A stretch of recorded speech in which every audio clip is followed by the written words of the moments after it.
Hi, I'm Dianne Killen. And I'm Cara Lynn. And we're the hosts of an exciting new show called Horse Club for Women. In all the world, there's no one else like me.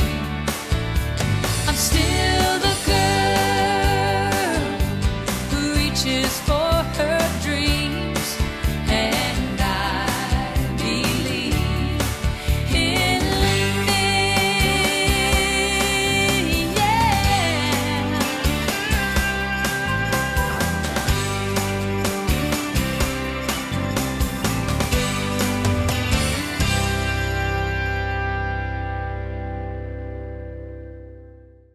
This time on Horse Club for Women, part 2 of our conversation with Karen Scholl at the Rocky Mountain Horse Expo in Denver, Colorado.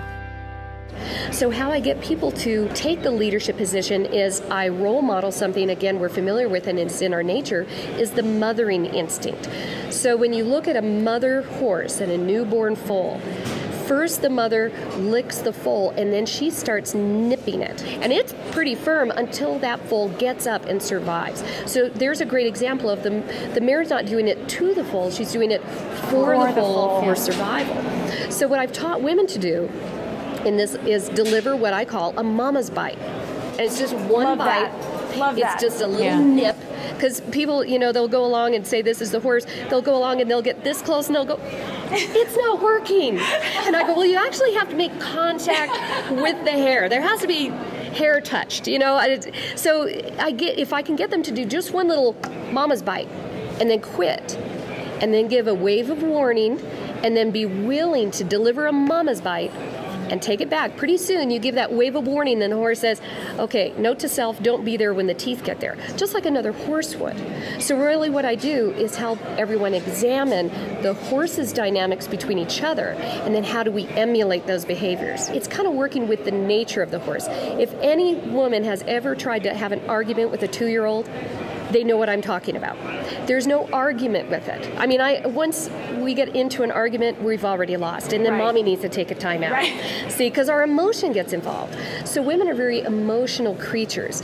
So what I do in the other demos, I'll bring in different horses. So what I'm going to do is take that horse and see if I can find where the holes might be and help that horse be more confident in every situation they may encounter. Now, how did you develop this style of leadership, if you will? Well, it's interesting because I did not grow up with horses. I didn't get my first horse until I was in my 20s. And then my dream very quickly turned into a nightmare because it didn't look like the movies. And I went, what is wrong with this horse? And so I had this little moment where this little piece of paper blew over and she jumped into front of a moving truck. We were just going along the side of a road. And I wasn't even paying attention. I didn't know a horse would do that. So all of a sudden I said, okay, I need to pursue more knowledge. So I sought out college courses. I have a degree in equine science, and I started learning from educators that were emerging in the industry at the time. It was about 1985.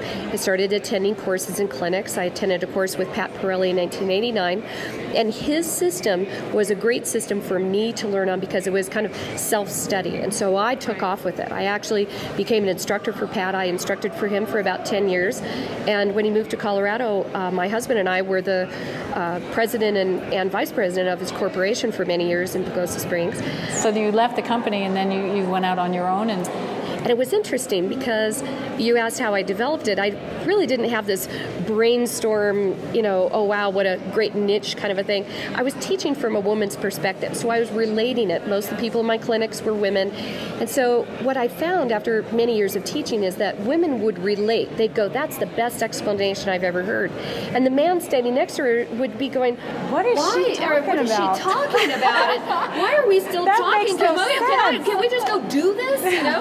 And so it was really funny. When I started having some brochures made, the gal said, well, explain to me what you do. And I said, well, really my approach appeals to women. And women relate to it, da-da-da. And I said, it's really horsemanship for women. And she looked at me and said, well, why don't you call it that? And I said, oh, I can't call it that. That's kind of out there, What will people say? And she said, just try it. So you should just try it on for size. And you know what? It just clicked. And so you're saying your presentation style, because you like to explain it, because as women, we like to We like to talk. We like to talk about it. We like to explain. We like to. We want to It's know like why. the importance is why. Yes. You want to make sure they have the concept, the reason behind. It's almost like they need that before they can make the actual physical steps. Exactly. Because if you know why you are doing something, then you can buy into it. You go, okay, I can go do that.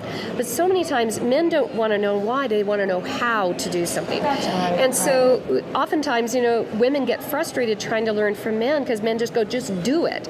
And we feel at a loss and we may go do it, but we're just going through the motions and the man says, see?